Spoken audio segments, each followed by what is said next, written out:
Imagine a man smiling at the edge of a rocket. The cameras love him, the billionaire dreamer, the visionary. But behind that smile is not a bookstore turned success story. It's an empire built on broken backs, silent microphones, and a hunger for control. Jeff Bezos, once the richest man on earth, and maybe still the most powerful. Because money buys space rockets, yes, but it also buys silence, obedience, and time. This isn't the story of Amazon delivering your packages. This is the story of how Amazon delivered us into his hands. Every click, every order, every add to cart, a thread in the web he spun around the planet. And tonight, we pull at that thread to see what unravels. Everything you'll hear tonight comes from open sources, reports, books, testimonies. We're not claiming divine truth. We're interpreting shadows cast by the spotlight. Don't take our word for it. Check, doubt, investigate. That's the point. Because Jeff Bezos will never send us a package stamped with the label Dark Side Confirmed. No, his boxes only say smile, and that smile is the mask we're about to tear apart. But to understand the monster Amazon became, we need to rewind. Before the rockets, before the warehouses, before Alexa listened to your secrets in the kitchen. Back to the boy born in 1964, raised by a Cuban immigrant stepfather who grew up not in poverty, but in ambition. A boy obsessed with computers and control. A Wall Street analyst who saw the internet not as a playground, but as a battlefield. And in 1994, in a garage, he launched what looked like a simple bookstore. But it was never about books. It was about building a trap. 1964, Albuquerque, New Mexico. A child named Jeffrey Preston Jorgensen. His father walked away. His mother was barely more than a teenager. The man who raised him was his stepfather, a Cuban immigrant who arrived in America with a single suitcase and an accent that never faded. The name Bezos became Jeff's permanent mask. He didn't grow up in poverty. He grew up in hunger, not for food, but for control. At school, he built machines and stared at the stars, not with wonder, but with calculation. A boy who didn't want to play the game, but rewrite its rules. Then Princeton. Ancient halls, polished stone, the breeding ground of elites. Bezos studied computers, algorithms, systems, and he realized information is currency. Whoever owns the data owns the future. Then Wall Street, D.E. Shaw, a young analyst in a suit, not smiling, observing, dissecting. That's where he first saw the internet, not as a toy for students, but as a battlefield, a chance to build an empire without borders. 1994, a garage. The legend says he wanted to sell books. The truth says he wanted to build a machine. He chose books because they were infinite, an endless catalogue, impossible to exhaust. And every order was another brick in his foundation. Amazon was never a bookstore, it was a system. And once activated, it would never stop. Amazon was not built to compete, it was built to consume. From the very start, Bezos had one commandment: get big fast, forget profit, forget patience, burn money, borrow, bleed, as long as the machine grows. And it grew, from books to electronics, from electronics to groceries, from groceries to everything. Borders collapsed. Barnes and Noble shrank. Small shops disappeared one by one. Every time you clicked buy now, another store somewhere died in silence. Amazon wasn't just a retailer. It was a predator, smiling while it strangled. It learned your habits, your weaknesses. It knew what you would want before you did. It sold convenience to you. But what it was really selling was your dependency. Because Bezos didn't want to be your bookstore. He wanted to be your infrastructure. And infrastructure doesn't compete. It replaces. Behind every smiling cardboard box is a warehouse the size of a city. From the outside, efficiency. From the inside, exhaustion. Workers wear wristbands that track their every movement. Every second not moving is a strike against them. A bathroom break can mean the difference between keeping your job or losing it. And when the clock is against you, sometimes the bathroom isn't an option. Bottles line the shelves, not of products, but of desperation. Summers are worse. Inside these fulfillment centres, heat climbs past human tolerance. Ambulances wait outside, ready to collect bodies that collapse from exhaustion. A factory line of broken spines and silent screams. Amazon calls it fulfillment. But fulfillment doesn't look like dreams coming true. It looks like lungs gasping for air while algorithms decide your fate. These are not warehouses. They are laboratories of control. And every package arriving at your door is stamped with the cost of someone else's breath. Amazon doesn't just live in warehouses. It lives in your living room. Alexa listens, always listening, not just to commands, but to pauses, hesitations, background noises. Every laugh, every cough, every whispered secret becomes another data point in Amazon's empire of knowledge. Ring cameras stare from doorsteps like unblinking eyes. They don't just watch for strangers, they watch you.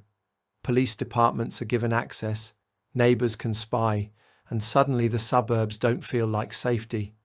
They feel like a stage. Amazon isn't just delivering packages, it's delivering surveillance, piece by piece, microphone by microphone, lens by lens, until the line between smart home and prison disappears.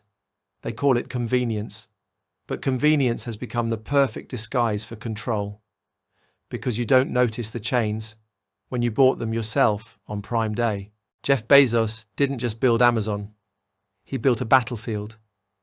And in this war, competitors didn't just lose, they vanished. Think of diapers.com, one of the fastest growing startups in e-commerce, loved by parents, dangerous for Amazon. Bezos had a choice: compete or crush. Amazon slashed diaper prices below cost, bleeding money until the smaller rivals suffocated. Then, when the corpse was cold, Amazon bought what was left. This wasn't strategy. This was predation. A reminder that in Bezos' jungle, there are no survivors, only acquisitions. And it didn't stop with diapers. Booksellers, electronics shops, small businesses, one by one, they were either absorbed into the empire or erased from it. Amazon wasn't playing capitalism. It was rewriting the rules of capitalism, turning free market into a market owned by one man. Bezos once said, "Your margin is my opportunity." Behind those words lies a darker truth. Your dreams are my meal. Power never shines in daylight. It hides in shadows, behind curtains, whispered in boardrooms. Here, every week, we pull those shadows into the light. Subscribe, because the next truth may be darker than this one. And if you want to laugh while the world burns, the link in the description takes you to our other project, Punchline. Every empire needs bricks. Bezos built his with human bodies. Step inside an Amazon warehouse, not the shiny PR version, the real one. Miles of conveyor belts, scanners beeping like a hospital in crisis, and workers timed down to the second. Pick a package too slowly, a warning. Too many warnings, you're gone. Reports pile up. Workers urinating in bottles because bathroom breaks mean missing quotas. Ambulances called for heat stroke victims in warehouses hotter than ovens. Employees collapsing from exhaustion while algorithms kept the clock running. And Bezos? He called it innovation. The same precision that got rockets into space was used to squeeze every ounce of sweat out of minimum wage workers. People weren't staff, they were disposable parts in a trillion-dollar machine. When critics asked about conditions, Amazon denied. When journalists investigated, Amazon deflected. and when employees tried to unionize, Amazon deployed surveillance, intimidation, and firings. The message was clear: efficiency above humanity, profits above lives. Jeff Bezos didn't just create jobs, he created a modern pyramid built on broken backs so one man could climb to the stars. When Bezos talks about the future, he doesn't talk about fixing Earth. He talks about escaping it. Blue Origin, his ticket to eternity. Shiny rockets, staged launches, billionaires in astronaut suits. A spectacle designed to say, Bezos isn't just a businessman, he's a visionary. But let's strip the gloss. While workers collapsed in warehouses, Jeff was floating in zero gravity. While towns fought pollution from Amazon's packaging waste, he was pouring billions into a space race against Elon Musk. The richest men alive competing not to solve Earth's problems, but to abandon them. Bezos speaks of space colonies, orbital stations, a future where millions live beyond the planet. But the unspoken truth? He imagines the colonies. You pay for the shipping. He flies to the stars. You stay to sort boxes. Space was sold as humanity's dream. In Bezos's hands, it looks more like humanity's escape pod, for the few who can afford the ticket. The contrast is brutal. A man builds rockets while his empire leaves trails of exhaustion, inequality, and plastic waste. It's not science fiction, it's capitalism in orbit. In the rarefied air of trillion-dollar egos, Jeff Bezos sits at a table where no one is truly a friend, only rivals. Musk, Gates, Buffett, they orbit him like planets, colliding in interviews, tweets, and courtroom battles. With Bill Gates, the feud was personal. Gates mocked Bezos' space dreams as science fiction for the bored rich. Bezos returned the favour, quietly funding reports that cast doubt on Gates' climate projects. Not collaboration, competition dressed as philanthropy.